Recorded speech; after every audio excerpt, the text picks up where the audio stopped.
Assalamualaikum warahmatullahi wabarakatuh. Perkenalkan nama Sogi.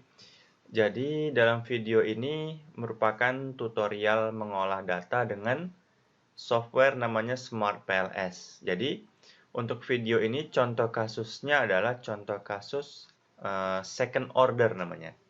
Istilahnya second order, ya. Nah, kita langsung aja mulai. Jadi misalkan kita punya model seperti ini ya. Eh, jadi ini model SEM-nya seperti ini. Jadi kalau kita lihat dari model ini, ya ada di model ini ada 3 variabel, ya 3 variabel laten ya. Ada namanya pelayanan, ya kan? Pelayanan atau saya singkat PEL. Ini yang ini. Kemudian ada namanya kepuasan, nah, atau disingkat KEP. Itu yang warna pink, gitu ya. Kemudian ada namanya loyalitas, ya, atau LOY. Nah, di sini yang mana itu second order? Coba tebak. 2 tahap ya, 2 kali pengukuran. Jadi kalau kita lihat, kita misalkan dari loyalitas dulu. Loyalitas ini namanya first order. Karena loyalitas itu dia diukur ya 1 kali aja dia. Ya, dengan menggunakan indikator LOI 1 sama LOI 2. Ya, ini LOI ini first order ya. 1 kali tahap. LOI 1, LOI 2 ini indikator-indikator untuk mengukur loyalitas. Jadi, ini dia first order.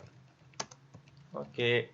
Kepuasan juga first order karena 1 tahap aja dia. Kepuasan ini diukur ya 1 tahap aja menggunakan item atau indikator cup 1, cup 2, cup 3. Jadi kepuasan ini first order. Tapi kalau pelayanan ini baru second order. Dia 2 tahap. Tahap yang pertama itu dia mengukur. Jadi pelayanan ini dia 2 kali diukur ya. Pertama kita mengukur PEL 1 dulu menggunakan kita mau apa namanya mengukur PEL 1 menggunakan item PEL 11, PEL 12, PEL 13. Kita mengukur PEL 2 dengan menggunakan item atau indikator PEL 21, PEL 22, PEL 23. Begitu juga PEL 3. Jadi tahap pertama itu, tahap pertama first order kita mengukur PEL 1, PEL 2, PEL 3. Nah, setelah dapat PEL 1, PEL 2, PEL 3-nya digunakan untuk mengukur. Nah, 2 kali ukur dia, 2 kali tahap. Baru digunakan untuk mengukur PEL. Itulah istilahnya namanya second order. Pelayanan itu diukur 2 kali atau 2 tahap. Tahap pertama menghasilkan ini ya, PEL 1, PEL 2, PEL 3. Tahap kedua kita gunakan PEL 1, PEL 2, PEL 3 untuk mengukur si PEL. Paham ya, itu second order. Nah, sekarang kita akan coba praktekkan menggunakan Smart PLS. Oh ya, jadi hipotesisnya di sini, hipotesis yang pertama, kita bisa lihat dari pelayanan berpengaruh positif dan signifikan. Pelayanan berpengaruh positif ya, dan signifikan terhadap kepuasan. Ya, karena panahnya ini ke sini. Hipotesis yang kedua yang mau kita ajukan misalkan pelayanan berpengaruh positif dan signifikan terhadap apa? Loyalitas misalkan. Ya, nih. Kemudian kepuasan. Hipotesis yang ketiga, kepuasan berpengaruh positif ya dan signifikan terhadap apa? Terhadap loyalitas. Misalkan ada 4 untuk mediasinya, pengujian mediasi misalkan. Kepuasan signifikan sebagai pemediasi hubungan antara pelayanan terhadap LOI. Nah, jadi ada 4 hipotesis ya.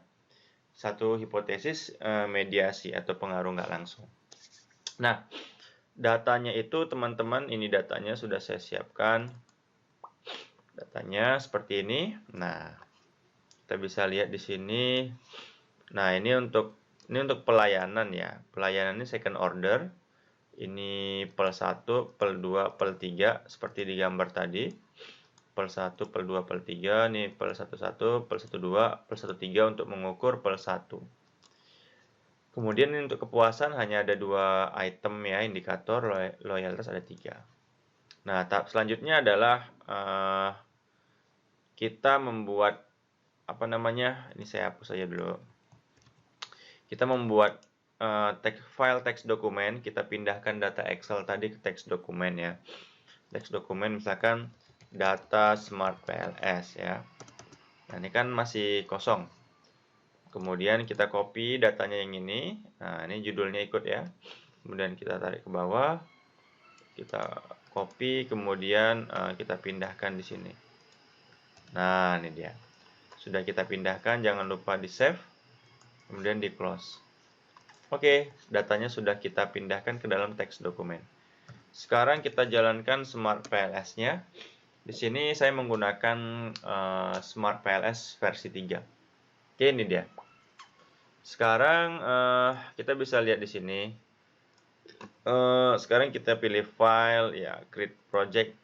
Misalkan tutorial apa ya? Smart PLS second order.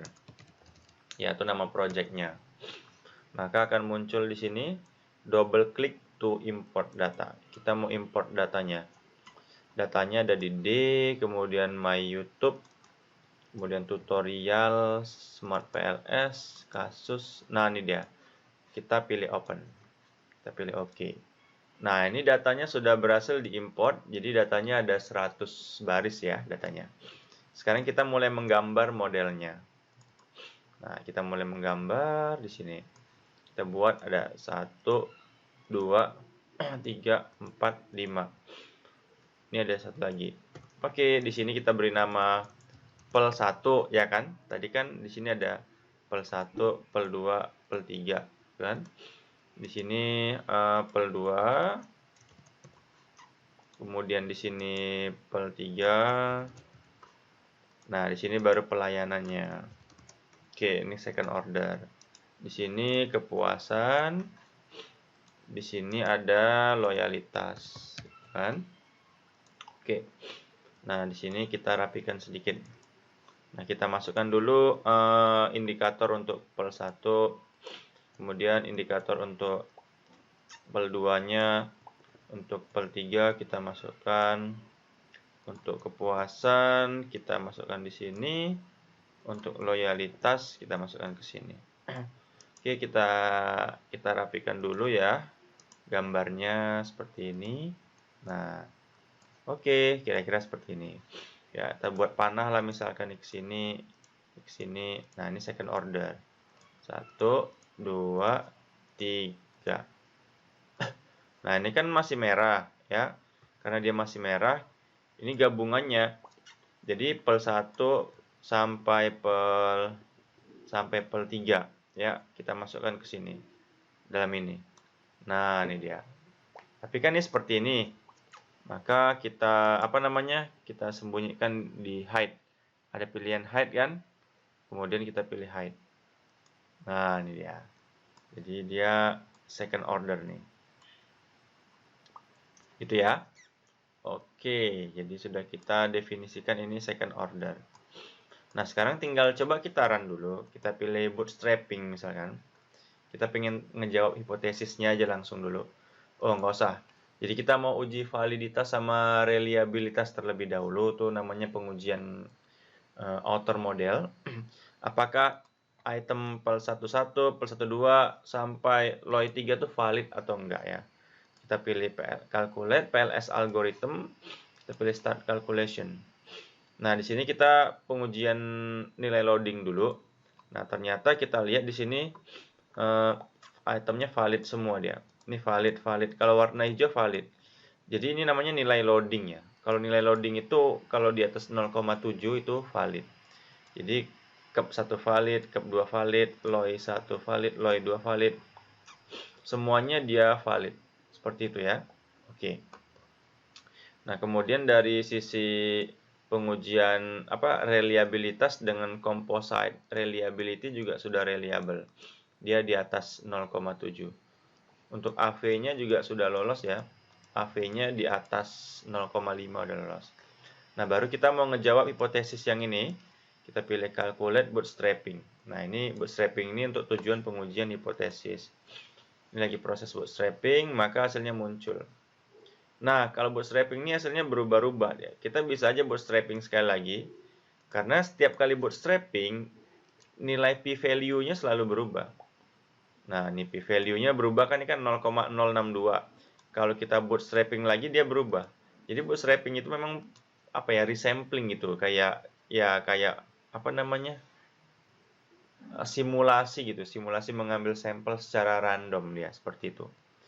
Nah, kita langsung ngejawab hipotesisnya sekarang. Pertanyaannya, apakah pelayanan berpengaruh positif dan signifikan terhadap pelkep? Nah, ini dia. Kita lihat di sini nilainya p-value. Kita lihat kolom original sampelnya. Di sini, ini saya panjangkan. Ya, dia berpengaruh positif ya. Kenapa positif? Karena ini pelayanan terhadap kepuasan ya. Karena kolom original sampelnya itu nilainya itu kan positif 0,553. Nilainya positif berarti berpengaruh positif. Apakah dia signifikan? Ya, dia signifikan karena nilai p-values-nya berapa di situ? 0,000 lebih kecil dari 0,05. Oke, terjawab ya. Apakah pelayanan berpengaruh positif terhadap loyalitas? Peloy yang ini ya, ternyata dia nggak signifikan. Dia berpengaruh positif ya, karena kolom original sampelnya itu nilainya 0,351. Tapi dia, ini kan positif ya, ini positif. Ini juga nilainya positif. Tapi dia tidak signifikan. Nah, namun tidak signifikan karena nilai p-values-nya sini p-values-nya itu kan nilainya 0,073 di atas 0,05. Berarti dia nggak signifikan. Tapi dia memberi pengaruh yang positif. Untuk kepuasan terhadap loyalitas yang ini, oh ternyata dia signifikan. Ya, ini positif ya. Karena original sampelnya, kolomnya itu nilainya 0,364. Dan dia signifikan. Kenapa signifikan? Karena p-values-nya itu 0,036, lebih kecil daripada 0,05. Nah, sekarang kita mau menguji apakah kepuasan signifikan sebagai pemediasi hubungan antara pelayanan terhadap loyalitas. Kita bisa lihat di bagian indirect ya. Nah, ini dia. Ini. Kita lihat bagian ini, ternyata dia nggak signifikan. Ya, ternyata kepuasan tidak signifikan sebagai pemediasi hubungan antara pelayanan terhadap loyalitas. Ini bagian indirect ya. Kenapa nggak signifikan? Karena kita lihat di situ p-values-nya nilainya 0,147 di atas 0,05.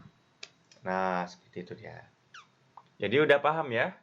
Udah paham dia kenapa nggak signifikan kalau di atas 0,05. Oke teman-teman, beginilah tutorial mengolah data dengan Smart PLS. Semoga bermanfaat. Assalamualaikum warahmatullahi wabarakatuh.